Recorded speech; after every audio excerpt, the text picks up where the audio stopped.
On today's Murder, She Wrote podcast, we find ourselves at a racetrack where Jessica has to solve the murder of a horse trainer with two guest stars from Three's Company and the dad from Nightmare on Elm Street 2. Let's get started. Hello and welcome to the Murder, She Wrote podcast, where I watch every single episode of the hit 80s/90s show Murder, She Wrote, starring 3-time Academy Award nominee and 5-time Tony Award winner Miss Angela Lansbury. Today I'm going to be talking about Season 2, Episode 8, Dead Heat.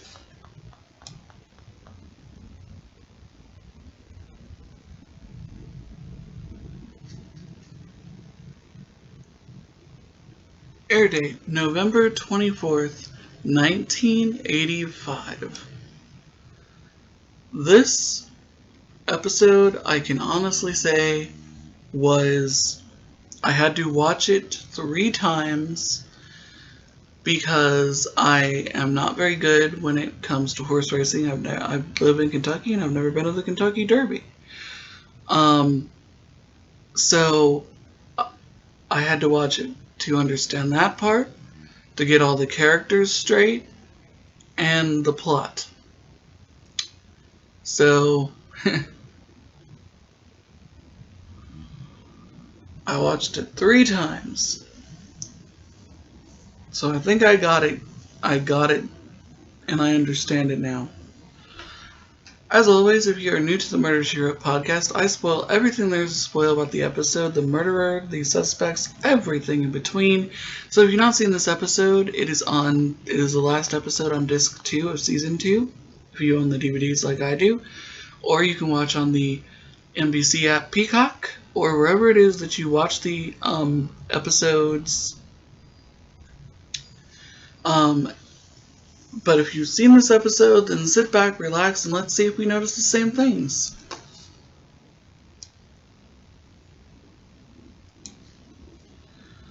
So this episode, unlike most of the episodes, start off with the opening credits. This episode starts off without the opening credits at a restaurant. We get introduced to Vince Shackman, played by Norman Fell from Three's Company. Everyone knows him as Mr. Roper, who was on Three's Company for the first, 4 seasons, and it was a huge, huge hit. But if you've seen him in Three's Company and then you watch him in this episode of Murder, She Wrote, he's playing a role that he doesn't normally play. It's more dramatic, not comedic. He is a mobster bookie who books bets for people who are out of town, and he's concerned because a veterinarian named Mr. Gann has placed $40 on a horse called Anchors Ahoy, and the race has not even happened yet, which makes him think that something is not right. So he needs to get to the bottom of it. The opening credits then finally happen. We find ourselves at the racetrack, which I don't know what the name of the racetrack is. It's never spoken by name by any of the characters. And I watched it 3 times, so I know. We get introduced to Mr. Bowman.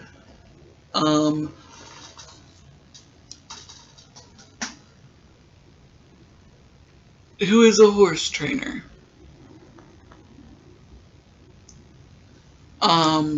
He and the veterinarian, Mr. Gann, who was mentioned earlier, is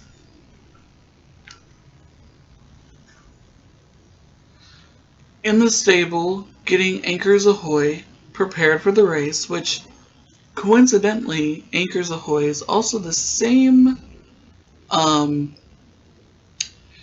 name of a famous movie, MGM musical, that featured the first ever cartoon on screen with a live human. So the first live action animation, which, if you have Turner Classic Movies, is on demand, and you should check it out. I highly recommend it. Really great movie. So anyway, they're getting Anchors Ahoy ready, and something is up with this because it's highly unusual for the veterinarian to be there before a race. And suddenly, Vince shows up in a limo, and Mr. Gann ducks into a nearby stall, and the stable boy Cookie is there, also helping the horses. And overhears this exchange. Vince talks to Mr. Bowman and demands to know if something is up because of Mr. Gann placing a bet so early. And Mr. Bowman assures him that the race is not rigged and that everything is fine. We then cut to Jessica arriving in a taxi to see her niece, Tracy McGill, which is her niece by blood, not by marriage. It is her brother's niece who was introduced earlier in season 2 and was only in one episode. And this is the last time he's apparently mentioned. The last name of McGill was first introduced in Sing a Song of Murder, where we got introduced to Jessica's English cousin, Emma McGill. Fun fact, McGill was Angela Lansbury's mother's maiden name, and they used it as a way to pay tribute to her mother, which I thought was very nice of them to do that. So Jessica shows up, and Tracy's like, I can't believe you came. This is so great, Aunt Jess. And she says, I can't believe you're going to be seeing me in a race. She said, but unfortunately I'm not racing a winner. According to the trivia on IMDb, apparently female jockeys were on the rise, but were not very popular as they are popular today. So I guess this was highly unusual. I guess that's what the person who put that on there was trying to say. So she's really happy and that Jessica's there, and Jessica says, well, I was on my way to San Francisco and I decided just to stop in and see you ride, to see you race or whatever. She then says, well, I want to introduce you to my best friend Vicky, played by Priscilla Barnes. Vicky's husband, Carlos, is also a jockey, a horse jockey, and is supposed to be riding Anchors Ahoy that day. But according to Vicky, he's sick and can't ride.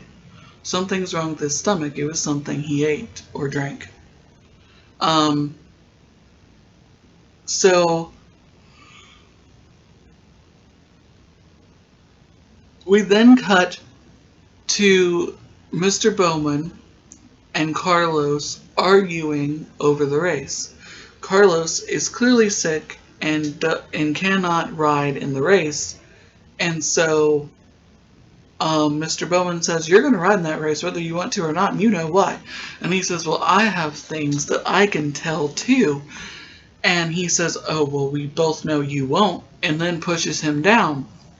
Tracy, Jessica, and Vicky witness this exchange, but Carlos assures them that it's because of his stomach. Vicky decides to take him to the infirmary and says that he will not be racing anything that day, and says that he will not be racing. Mr. Bowman then surprises Tracy by saying, well, you will be riding Anchors Ahoy today. Tracy is shocked and introduces Jessica to Mr. Bowman, who says that Jessica could use his racing box. Just tell the attendant. He then keeps Tracy by him and tells her what he wants done during the race. Mrs. Fletcher then goes to Mr. Bowman's box and is introduced to Christine and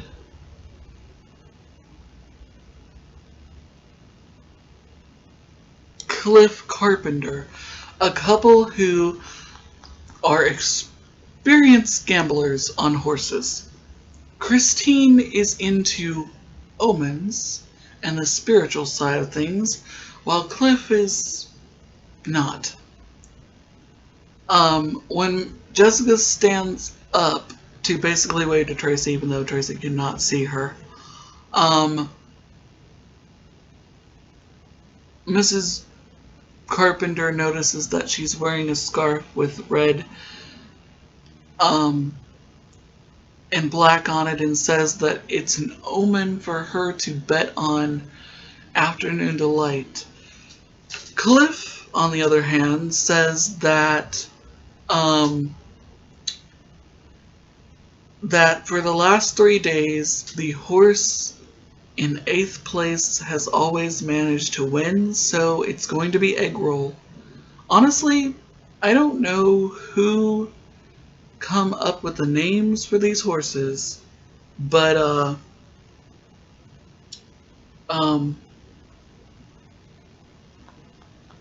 it's weird. Egg Roll's the name of a horse, and I wonder if the horse ever says to another horse, "What's your name?" "My name is Egg Roll." "Why would they name me that?" A Mr. Ed reference for you there. So, Vicky comes back, and Vicky is played by Priscilla Barnes, also from Three's Company. More on her a little bit later.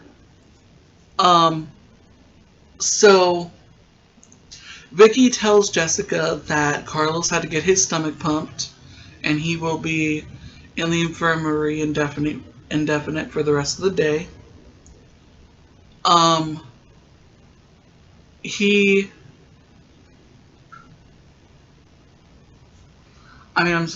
tells Jessica that she does not believe that Anchors Ahoy is going to win, that she believes Frost Boy will win, and she decides to go off and place her bet.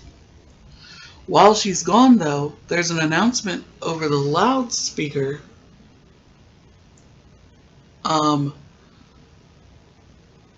stating that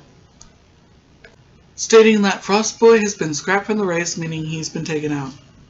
And when Vicky comes back, Jessica tells her what happened. She says, "Well, I'll just get a refund." They watch the race, and meanwhile, at the front gate, or at the gambling window, Vince tries to put down a bet for Anchors Ahoy, and Pat Phillips, the security man, takes him out, thinking that it's all illegal. So then it looks as if Tracy's not going to win, but then she miraculously does, and that's in your visual aid. Because I love Jessica's facial expression when Tracy wins. It was either that or another scene that I particularly really loved, which I'll get to a little here in a few minutes. So everyone should be excited that Tracy has won, but no one is excited, least of all Vince, and of course the racing officials. They think that the race has been rigged. Tracy and Miss Fletcher, though, are happy and want to have champagne and celebrate, when Cookie, the stable boy, says that Mr. Bowman is passed out in Anchors Ahoy's stall. It appears at first he's passed out drunk. Tracy and Jessica go to investigate, and at first he seems like he's just sort of passed out. Mrs. Fletcher turns him over, though, and finds a tranquilizer dart in the middle of his chest. Mr. Bowman is dead. A lieutenant shows up, and he is possibly one of the worst lieutenants or detectives so far of season 2. He's not a very good detective, doesn't seem to do his job, and is opposed to Jessica helping him solve the crime at every turn. He interviews her because she discovered the body, and it's a very unique crime scene. His jacket is on the wall behind him. There are nail scratches, bloody nail scratches on the door. And according to Mrs. Fletcher, she assumes that he was trying to go after a gun or something that was in his pocket and didn't make it before whoever killed him put the tranquilizer dart in his chest. After this exchange, the investigators of the race, I guess, think that Tracy has rigged the race and takes her off for questioning to get it cleared up. They then find the tranquilizer gun behind some bays of hay right near the crime scene. They interview Mr. Gann because it turns out that it's his tranquilizer gun, and he says that it would be really stupid for him to use his own tranquilizer gun if he was going to kill Mr. Bowen, and that he was there at the racetrack all day so anyone could have taken it and used it to kill him. And he said, I'm not going to cry over his death. There's so many people that wanted him dead. So, meanwhile, later that night at a restaurant, Tracy has been suspended until further notice because they believe that she has rigged the race because of Anchors Ahoy winning. She calls her dad, who hears the news, and she assures him that everything's okay. He wants to get on a plane and go help her, but Jessica says no, that she will handle it, and that's that. She then questions Tracy about the race, asking if anything unusual about Mr. Bowen asking her to ride. She said the only thing that was unusual is that Mr. Bowen took her aside and told her to hold Anchors Ahoy off in about 5th or 6th place, and then at the end let him go. And the thing that was unusual is that Anchors Ahoy had never won a race before. And she said something was different about him. Mrs. Fletcher then goes back to the racetrack and decides to talk to the stable boy Cookie, who tells her about the exchange between Vince, Mr. Bowen, and Mr. Gann. This scene was weird because they're walking on the horse track and then there's like a fence at the end of the trail. And Mr. Pat Phillips is standing at the end of that fence and says to Cookie, don't you have work to do or something better to do other than gossiping about your employees? And he goes, who are you, my father? Then he says, another strange thing happened that day, Mrs. Fletcher. Mr. Phillips here placed a bet on Anchors Ahoy. He won big. And she said, well, Mr. Phillips, isn't that highly unusual for a security man to basically bet on a horse? He said, well, no, not really. And Cookie tells Jessica that Vince is a mobster bookie who deals with a lot of people in Las Vegas. So from this, I do not know the exact location where we're supposed to be. But the fact that Jessica says that she's come to see Tracy on her way to San Francisco, and Mr. Stackman Vince deals with people from Vegas, I'm assuming we're somewhere in Florida. I don't know exactly where, or if this was filmed on a Universal backlot, or at an actual racetrack in Florida. I'm not entirely sure.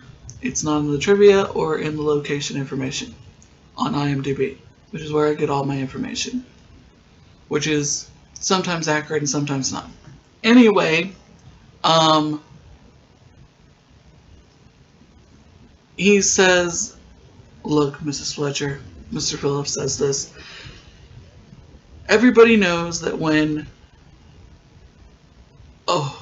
it's suspected that a horse race has been rigged, the jockey is in the middle of it. So if I were you, I would get a good lawyer for your niece. Jessica then decides to go see Vicky and Carlos, who live in a trailer right on the horse track.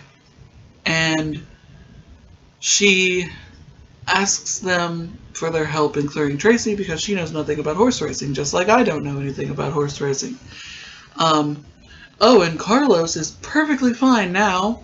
He is lifting weights, and Vicky is and Mrs. Fletcher is drinking iced tea. And she says, "Is there any way that the race could have been rigged?" And Carlos says, "No. Each horse has a tattoo on its lip." Mrs. Fletcher's like, "Really? I never knew that." And he said, "So there's no way that could have been switched." And then Vicky says that Carlos thinks that Tracy slipped him a Mickey, meaning poisoned him.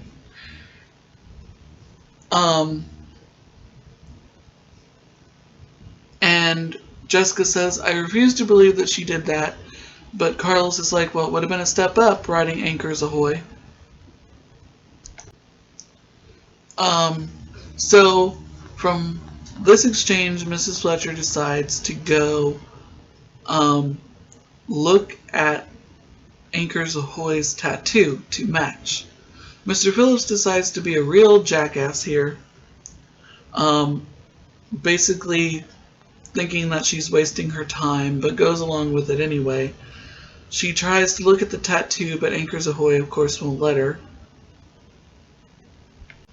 Cookie comes up and asks Mrs. Fletcher what she's trying to do, and she's like, "I want to see his tattoo."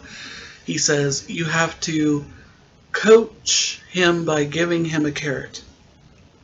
So he gives Anchors Ahoy a carrot, and Jessica looks at his tattoo and it matches. And he said, and Mr. Phillips says, "Do you think we're idiots? The first thing we did was check his tattoo, and it matches." And she goes, "Well, Mr. Phillips, couldn't a horse have the same identical tattoo?" "No."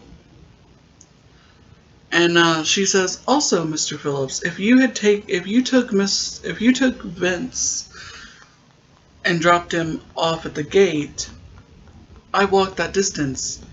You wouldn't have been able to place your bet in time for Anchors Ahoy. I did it," "Okay, fine," he says. "I did it earlier in the day at the advance window." And she says, "Well, then you did know that the race was going to be rigged." He said, "That's what you say. What I say is, I had a hunch." And he walks away. Cookie gives Mrs. Fletcher a carrot, and she eats some of it and then puts it down. And then Anchors Ahoy eats it while she's holding it in her hand. And that was another thing I thought of doing because it was just so funny, her face when she realizes, "Oh, he ate my carrot." Meanwhile, Vince is put into a limo with Mr. P. Mr. P says, "I told you, Vince, to take care of Mr. Bowen. I didn't tell you to ice the guy." And he says, "Oh, trust me, Mr. P, I didn't do it." He says, "And there are a million people who could have. The guy wasn't exactly Mr. Popular, you know?" And he says, "Well, Mr. W wants you to personally," yes, there's a Mr. W, I cannot make this stuff up, folks, "wants you to personally find out why we have lost our shirts in these last 3 races that you have placed our bets on. And Mr. W thinks of this as a personal favor to him. And if you don't find out what happened, you will be sleeping with the fishes." So mobster and gambling subplot going on here. So meanwhile, Jessica finds the lieutenant, and he is looking at the horses, and she says, "Do you gamble?" And he says, "No, not since I lost my wife and my children over it." She says, "Well, I am following up on a theory. Would you like to come with me?" He said, "I wouldn't miss it for the world. I can't wait to see what you've come up with." And she's like, "There's no need to be sarcastic." He said, "That remains to be seen, lady." And they go to the infirmary to interview the nurse to see if Carlos was really sick. Apparently, he was poisoned with cyanide poisoning or something to that effect, and they had to pump his stomach, and he was too sick to basically move or go anywhere. I apologize if you hear some banging in the background. It's very windy today because we're having thunderstorms and such, and my welcome signs are hitting my door. But I can't help that. Anyway, so,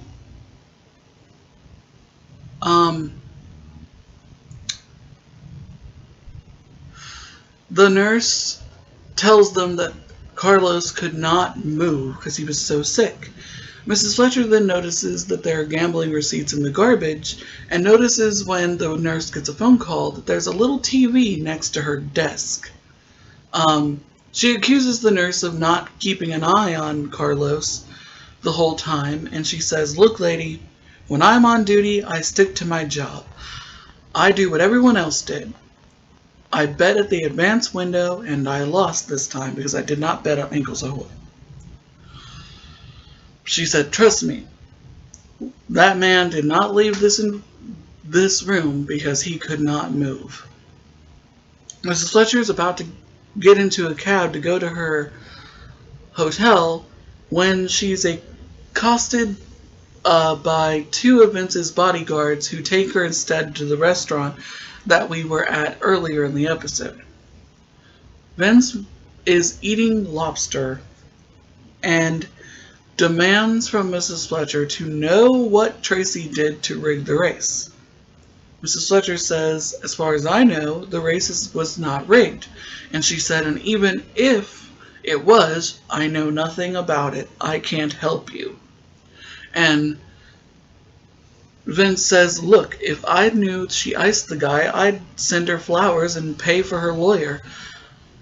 He said, I placed bets for very powerful men in Las Vegas who have lost their shirts in the last two races, and I need to figure out why, or else my wife and children are going to be grieving me."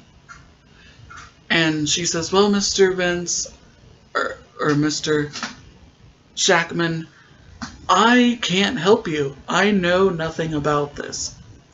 So then suddenly one of his bodyguards comes over and tells him something in his ear, and then he says, "Well, Mrs. Fletcher, your niece may know more about it than you think. She's at the police station, and in the interrogation room, the subject was murder." Mrs. Fletcher goes to the police station. They found the poison that Carlos was poisoned with in her locker, and the lieutenant has apparently put two and two together and thinks that she could have killed Mr. Bowen as well. Mrs. Fletcher says, "Someone is going to an awful lot of trouble to frame you. But don't you worry, Tracy. I'm going to get to the bottom of it." She goes the next day back to the racetrack where she finds the lieutenant. And there's literally not even, this is yet another time where he's at the race and he's not doing his job. He's not thoroughly investigating this crime, which is why he sucks, in my opinion. She goes, "I thought you didn't gamble." And he says, "Oh, I'm not really gambling. I just write what I would have won if I did gamble in this little black book. Right now, I'm ahead, and that way I can pretend that I betted, but I'm not actually betting." She says, "Well, Lieutenant, need I remind you that when Mr. Bowen was killed, over 40,000 people saw Tracy on Anchors Ahoy in the race?" He said, "I'm not saying that she killed the guy. I'm saying she could be an accomplice. When she was riding the horse, her accomplice could have been killing Mr. Bowman. And what exactly is Tracy's motivation for doing this? Did she have a crystal ball and know that Mr. Bowen was going to pick her over more experienced jockeys?" And he said, "Well, I don't know all the details yet, but your niece is good for this." And she said, "Well, This is all hogwash, Lieutenant, and since I'm getting nowhere with you, I'm going to go to the source of the trouble, because Tracy's not going to become yet another random bet that you cross off in your little black book. And she walks off. She takes a cab to go to Mr. Gann's farm. They almost get hit by Vince's limo that is coming from his farm, and this is the last time we see Vince. We don't know if he ever figures out how the races were rigged. We don't ever find out how the races were rigged. Because the other two races that happened off screen aren't even really detailed enough for us to know, what happened and why they lost money on them. So Jessica goes to Mr. Gann's farm, and she goes directly to the horse stables where she sees a horse that looks exactly like Anchors Ahoy. She tries to give him a carrot, and Mr. Gann walks in. He's been beat up by Vince's bodyguard. He says, "That horse doesn't like carrots." That's the only difference between him and the real Anchors Ahoy. And he begins confessing to Jessica about rigging the race. Apparently Mr. Bowen didn't like Vince very much, so he decided to rig several of the races so that Vince's contacts in Vegas would not win. I don't know exactly what the motivation is of that. That's what they say, anyway.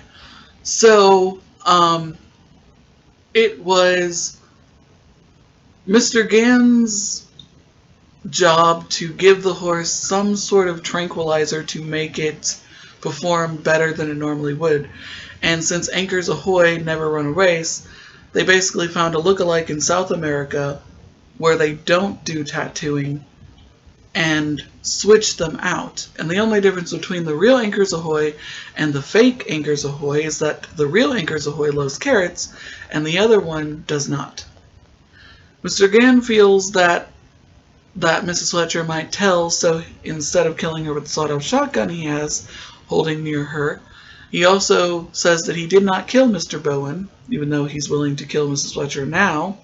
He lets a wild horse out and is constantly yelling so it will attack her.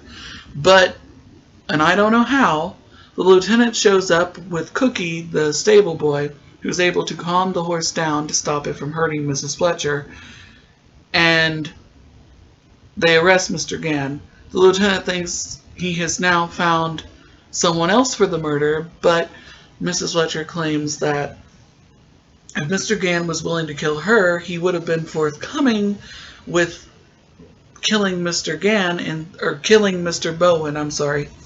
Like I said, lots of characters. Then he would have confessed to Mr. Bowen's murder, and he did not. So the charges have been dropped against Tracy because they realized she had nothing to do with the race. Also, Mr. Gann admits that Carlos was part of it too because he's originally from Pamanal, Mexico, and he is in the United States illegally and has to do Mr. Bowen's bidding whether he wants to or not because he's in the country illegally. And he says, "I'm going to go talk to Carlos about all of this. Do you want to go with me?" And she says, "As much as I'd like to, Lieutenant, I'd like to spend some time with Tracy now that she's not going to be in jail anymore." And he says, "Well, Mrs. Fletcher, could you please give me advance notice the next time you have some sort of hunch so that I can know before anything bad happens?" And then she has her epiphany moment, and she's like, "Oh my goodness, Lieutenant, you are so smart. I think I will go with you to talk to Carlos." They go interview Carlos, and Carlos admits that yes, he is here in the country illegally. Mr. Bowen known that. He held it over his head, so he went along with the rigging of the horse races so that he wouldn't be sent back to Mexico. But he did not kill him. Vicky yells and says, "You're just trying to pin this on him because you haven't done your job." Jessica says, "Oh, we both know that Carlos did not kill Mr. Bowen." Tracy, or I'm sorry, Vicky, and we both know who did. Vicky, do you have that ticket that you bought for Frost Boy? And Vicky says, well, yes, I do. It's right here in my purse. I haven't had a chance to go back and get a refund. And Mrs. Fletcher takes the ticket and she says, I thought you'd be holding on to this. That ticket is phony. And she says, now that's a genuine ticket. You just look at it. She says, oh, it's a genuine ticket, all right. But you purchased it earlier in the day. When you went off to place your bet, there was an announcement over the loudspeaker saying that Frost Boy had been scrapped.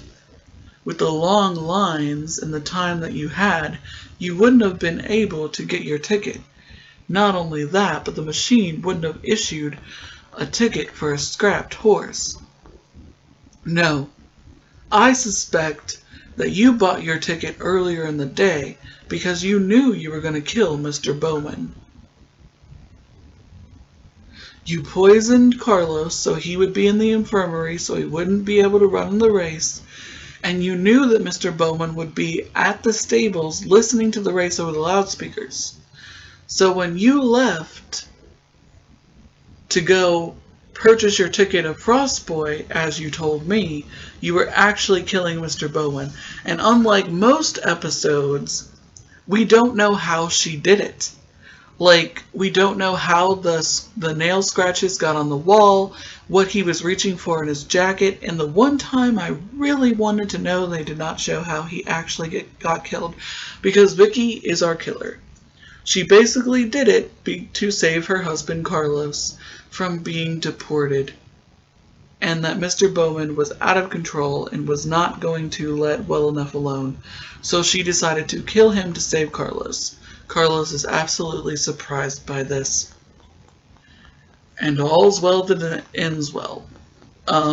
Tracy gets reinstated and gets to ride a new horse named Fish Fry, and Christine and Cliff realize that she's a Pisces, which is a fish, and she's riding Fish Fry, so maybe Tracy might actually win this time. And Mrs. Fletcher says, you know, I'm starting to get hooked. The end. This episode was really interesting. It did not have a lot of twists and turns, and like I said, it was kind of hard to follow at times, due to the whole racing track thing, and all the characters, as I blotched up their names a couple of times during this episode, which I apologize. So here's an interesting fact about Norman Fell and Priscilla Barnes, who both were on Three's Company. Norman Fell was on Three's Company, I want to say, for the first 4 seasons of Three's Company, and then he left and went on his own spin-off called The Ropers, which only lasted for like 1 or 2 seasons. And then later on, towards the end, Priscilla Barnes joined the cast as Terry. They did not exchange any scenes in this episode nor on Three's Company, so let's go over their credentials. We'll start off with our murderer, Priscilla Barnes. She is still alive. She is known for Jane the Virgin, Three's Company, as I said, The Devil's Rejects, and License to Kill. Her last known credit is last year in a TV series called Extraction, and then in a TV movie, Hot for My Name.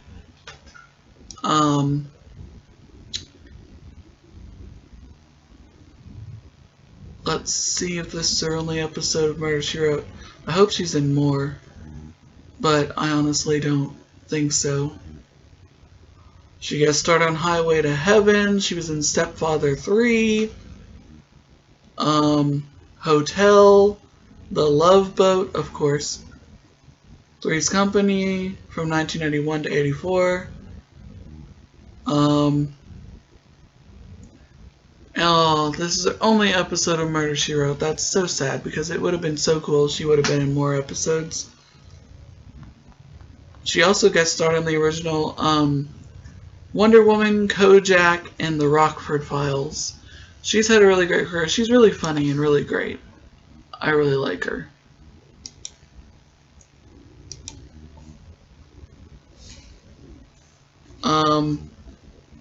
Raymond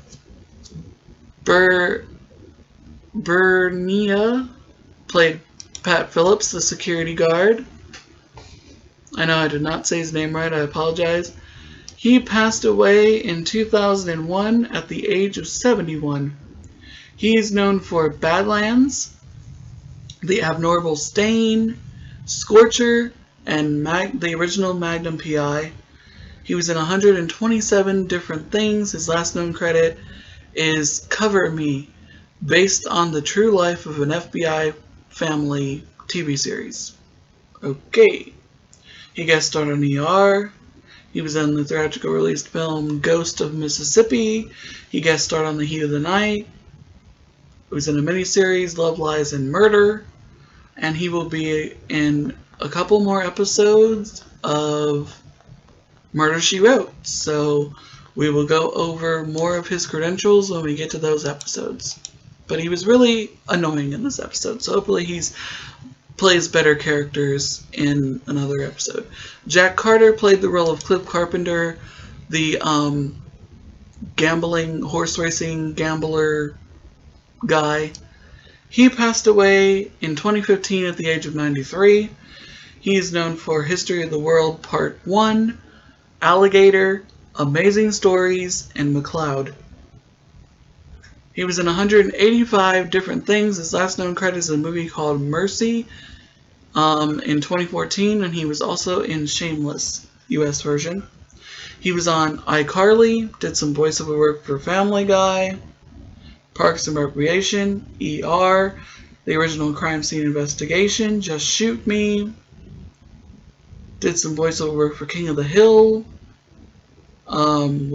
Seventh Heaven, Third Rock from the Sun, Diagnosis Murder, Touched by an Angel, Beyond Belief, Fact or Fiction, LA Heat, Living Single, Caroline in the City, Saved by the Bell, The New Class, The Ren and Skimpy Show, weird cartoon from my childhood, Lois and Clark, The New Adventures of Superman, Nurses, which was a spinoff of the Golden Girls, and he will appear in another episode of Murder, She Wrote, so we'll go over more of his credentials when we get to that one. He didn't get much to do in this episode, but he was funny. Lonnie Chapman played our murder victim, Mr. Jack Bowman. He died in 2007 at the age of 87. He's known for Alfred Hitchcock's The Birds. I thought he looked familiar. The Cowboys, Reindeer Games, and The Haunted. He was in 167 things, and his last known credit is 2003's The Haunted. He guest starred in NYPD Blue, Phantoms, and he will appear in 2 other episodes of Murder, She Wrote, so we'll go over more of his credentials when we get to those. Carol Cook played the role of Christine Carpenter, the one who was into omens and spirituality. She's known for 16 Candles, The Gauntlet, the original Knight Rider, and Home on the Range, a Disney cartoon, one of my favorites. Her last known credit is Still Waiting in the Wings from 2018, don't know what that is. She guest starred in Major Crimes, Grey's Anatomy, and she'll appear in another episode of Murder, She Wrote, so we'll go over more of her credentials when we get to that episode.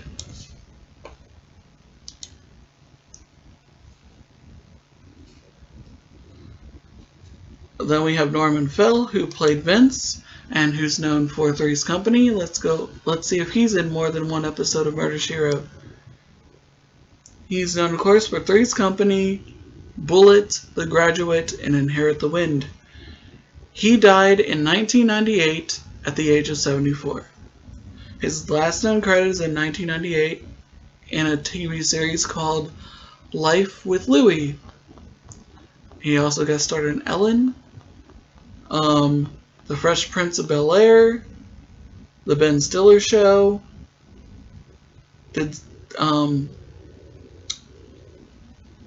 and he'll appear in another episode of Murder, She Wrote. So we'll go over more of his credentials when he's in that episode.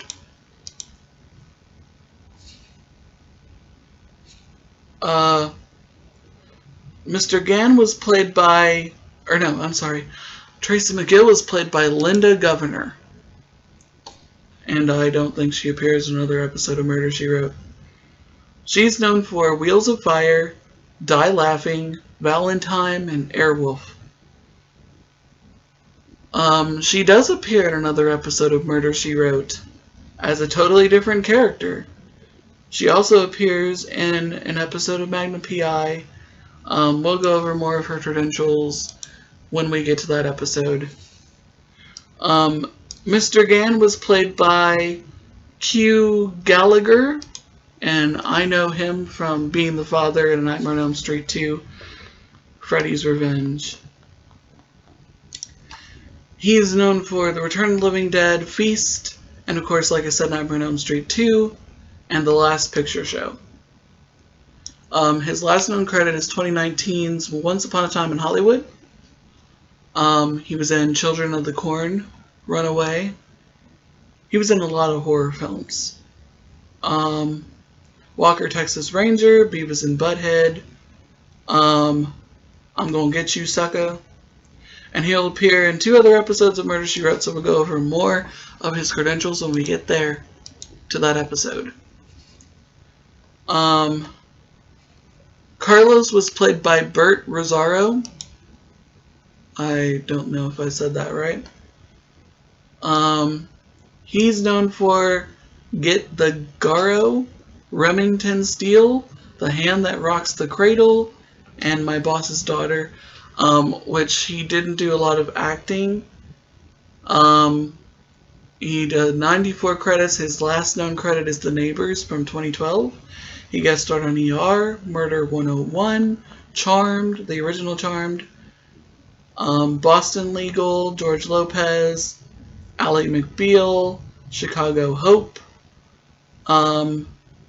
Major Dad,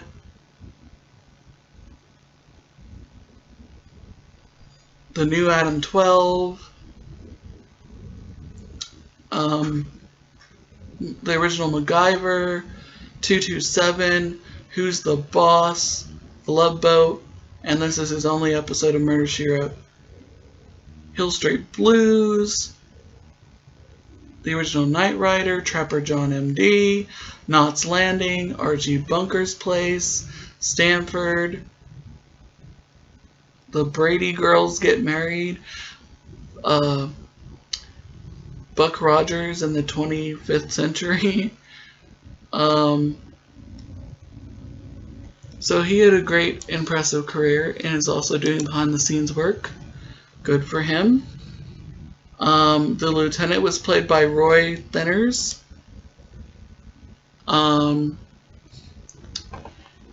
He is known for Airport, 1975. Love that movie.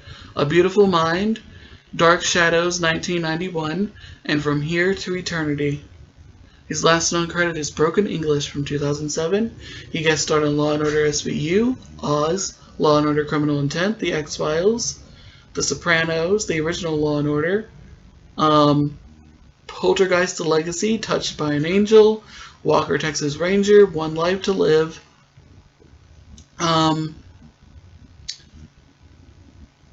And this is not his only episode of Murder, She Wrote. He'll appear in 2 others, so we will go more over his credentials when we get to those episodes. I just gotta remember. Darren Murphy played the role of Cookie.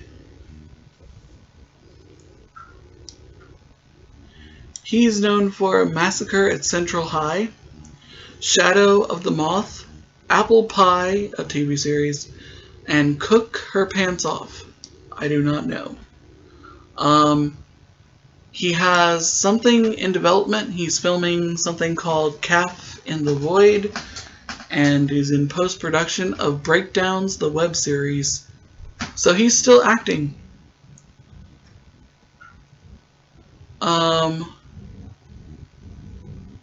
He's in 67 different things.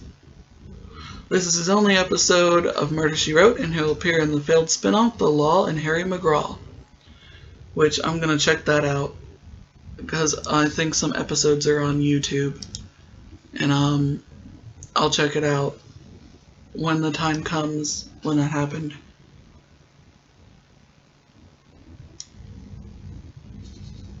And Mr. P was played by Robert Edison, or Ellenson. Sorry.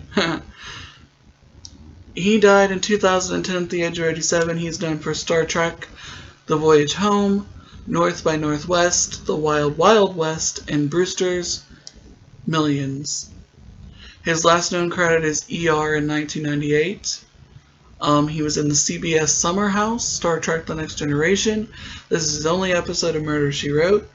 He also gets started on Chips, the original Chips, and Magnum P.I., the original Hawaii Five-0, the original Bionic Woman, McCloud, The Rockford Files, Marcus Webby MD, the original Mission Impossible, the original Ironside, Death Valley, The Wild Wild West, TV series The Man from U.N.C.L.E., Bonanza, and The Donna Reed Show, and the original Get Smart.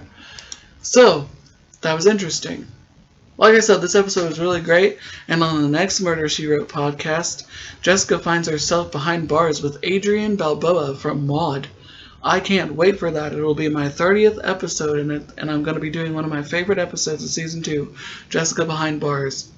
Well, guys, I hope you enjoyed this one as much as I enjoyed. Again, thank you so much for your support in my Facebook groups, All Things Murder, She Wrote, and Jessica Fletcher Murder, She Wrote. Without your support, I wouldn't be able to continue doing this. I hope everybody had a wonderful St. Patrick's Day. I hope everyone has a wonderful Easter. Happy crime solving, and I'll see you in the next one.